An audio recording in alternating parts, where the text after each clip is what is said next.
Howdy, folks. Today we're going to talk about the SIMGOT L6EM. No, M6LE. LEM6. These ones. We're going to talk about these headphones. So thank you, Paul Wasabi, for sending me these ones. They're pretty cool. So they're like a 4+1. One dynamic driver, 4 balanced armatures. I can't see them, so I'm not sure what they are. But then SIMGOT sent me these too. Let me just pull these out on right over here. So, thank you, SIMGOT, for sending me these. Really appreciate that. And luckily, I don't have to destroy Paul Wasabi's set, which, let me see if I can pop here. I'm going to do this off video so I don't break my face off here. Okay, there we go. Ah! What do we have? We have guts and things. So, I opened the back shell, which actually took me 5 seconds to pop an X-Acto knife, just to mention that. Then this little circuit board here is actually glued into this, so you have to go onto the edges with an X-Acto knife and just pop it away from the shell. I did that on microscope, so I didn't break everything, so just to mention that. And then, hey, look at that. We got a little 8mm dynamic under there. So we got our double balanced armatures up yonder, here and here. And then the front vent is in the back. That's that one right there. So this is really cool. So there's no front vent on these guys. It's just all in the back. So you can open that up and get to work, which is what I did. So I did stuff and tuned them up. And here's the deal right off. I'll just, you know what? And I'll graph both of these on video. I don't have graphs handy, but I'll do that. And that'll probably tell some more of the tale. So these are really, really actually technically excellent headphones. And the big problem is they put so much technicals into them. That is the high end, the treble, the replay. It's very smooth, very, very nice. Also, these grills they used influenced the treble, just to mention that. But they smoothed out the treble super well for having... So if you figure that maybe they have one dynamic in the bass and maybe like a little bit of mid... It's actually in the mid-range a little bit too. And then the balanced armatures do all of the treble and then super high treble, then you would say, and then from the graph, these are really rather smooth. They did a really good job of tuning this stuff, like honestly. And the crossover is actually fairly complicated. I don't know super a lot about it, but we could definitely see those components there. And also, SIMGOT labels it on the back just in case they forget their own name while they're making their boards. So, tune this up. Basically, and this is kind of why I don't have notes and things. I probably should, but essentially, I'm not going to recommend them as a stock pair unless you're really into a very highly technical set. And so for the money of, I don't even have the money in front of me. I think I'll go look it up. But I know they're not like over, I think, 200. So for that amount of money, these are probably going to be worth it because they really controlled the treble well on these for having 4 balanced armatures. Super smooth, no peaks, and everything about these is like pretty good actually. And so for a hybrid with that much detail, that much resolution, and that much overall mojo, I do find these to be really, really good. But here's the big thing. I think they should have put in more mid-bass because with that much uppers, you just have to balance that with a lot more mid-bass and bass to really pull off the signature in my, everybody knows I do this style of tuning, but so this is really, it comes across a little bit, well, not this one, this is the one that I retuned, but the originals come across a little bit clinical, super clean, super, super detailed, super wide, super, super wide. And they did an awesome job of doing that at this price point. They come across as a much more expensive set, if you didn't necessarily know.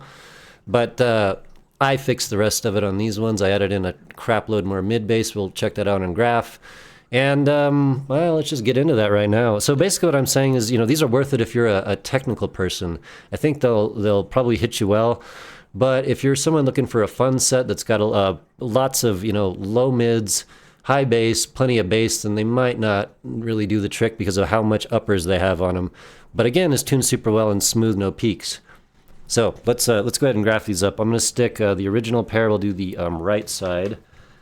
Stick that in my coupler. Again, I'm actually measuring with the 8K peak intact because if I don't do that, everyone's going to die.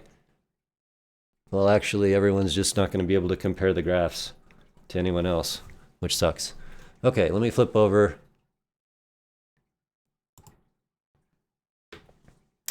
Alrighty, so I don't have anything up on my screen. Let me fix that. Oh, there we go. All right. There's the Phoenix call or the fail call. Let's get rid of that stuff. And we're doing the right side. I guess I'll leave the volume the same. And off we go. Make sure I turn my speakers off. Yeah.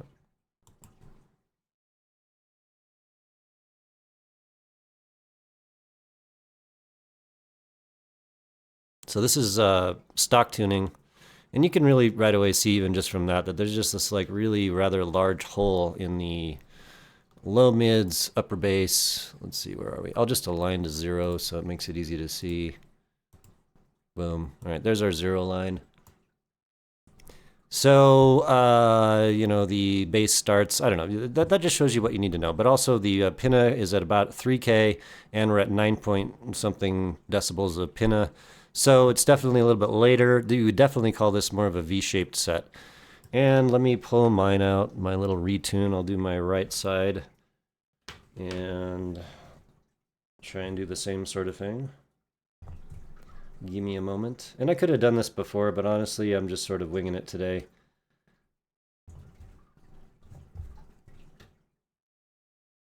Okay, pop that in the coupler. About same.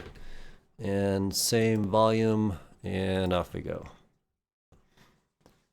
And then you can see exactly what I mean by I want more mid-bass. Also, though, I think it really balances the tuning much, much better. Just, you know, put a lot more meat on the bones. There's so much really nice treble on this thing that it just makes it so much better for me.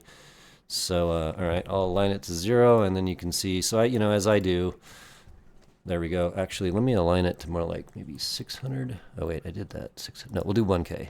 That'll work better. Well, you get my point. Tons more mid-bass. Yeah, I really started that slope right after 1K. And with this driver config, with this amount of high-end mojo going on there, you can really pull off that mid-bass. Everything came across really nice, super Detailed. There's no bloatiness really. It is what it is, but that's what I did. So, do I recommend them? I guess I would recommend the original M6Ls to be for somebody that was a detail chaser, you know, chasing the dragon, so to speak, and you don't have a lot of money. These guys will knock your pants right off. By the way, let me just flip over to, I didn't really say this out loud, but forget my retuning for the moment. I'm not smoothing, by the way. See this? No smoothing. If I smooth, it'll look like, well, here, I could do it, like maybe 1/12. Like, you know, whatever. I'm not smoothing. So my point of that is just to say that SimGot really tuned the high end well. The uppers past 10K are just a little bit below the mid-range here. That's fantastic, and it also extends out to like 16K, nearly flat. Just bravo, man. These guys are killing it. This is a high-end upper tuning. I'm nitpicking some things I really wish they hadn't have quite V'd out like that, because I don't think they needed to, because they could mid-bass this driver up and it sounds amazing. And I would have actually slid the pinna gain a little closer to 2.5K. Probably maybe 2.7, 2.5, something like that. So right now on my tuning, I went to, and it did slide it a little bit further, I would say, but it does, you know, we're in the ballpark. But anyway, we're down to 7 decibels and they're at 9. Well, it depends where you align it, but you get my point. So I dropped that, and I think that really helps for the overall stage. And to also, I dropped the upper end details a little bit because they were just punching me in the face in the stock tuning. So, you know, just to mention that sort of stuff. That's the deal with the SimGot, and everybody have a great day, and I will talk to you on the next one. Bye.